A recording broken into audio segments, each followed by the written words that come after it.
अस्सलामुअलैकुम सामीन। 15 रमज़ान मुबारक है, 7 अप्रैल है। ख़बर का उन्वान है त्यौहार सर पर हैं और कोरोना में उछाल आता जा रहा है।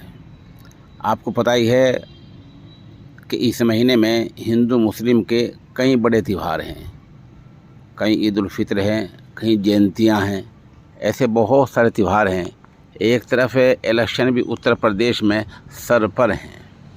ऐसे में कोरोना में उछाल आ रहा है और आज बताया गया है महकमा सेहत के बुलेटिन में कि कोरोना से जो नए मरीज़ मिले हैं मुल्क में वो 6000 से ज़्यादा हो गए हैं। मीडिया वालों ने सुर्खियाँ जमाई हैं कोरोना में उछाल, कहीं सुर्खी जमी है कोरोना बेमहार, कहीं हैडी लगाई है कोरोना बेलगाम। किसने बताया परसों इतना कोरोना के मरीज़ थे, कल इतने थे, आज इतने हो गए हैं, और एक ने तो ये बतला दिया कि कल परसों कितने हो सकते हैं।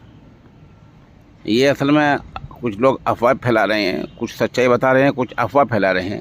क्योंकि माहिरीन की राय ये है कि अप्रैल के आखिर में कोरोना कम हो सकता है। माहिरीन की ये राय भी है, लेकिन मीडिया वालों ने माहिरीन की इस राय को सिर्फ एक सत्र में निपटा दिया है और कोरोना का उछाल और कोरोना बेलगाम और कल कोरोना इतना होगा, परसों इतना होगा, इसमें ज़्यादा वक्त लगाया है। बहरहाल एहतियात तो बरतनी चाहिए और महकमा सेहत से जो बुलेटिन जारी हुआ है वो अपनी जगह सच है, लेकिन कोरोना से किस तरह बचा जा सकता है इसके बारे में ज़्यादा बहसें नहीं हो रही हैं। किस तरह बचना चाहिए, क्या एहतियाती तदाबीर करनी चाहिए, क्या इसकी दवाइयाँ होनी चाहिए।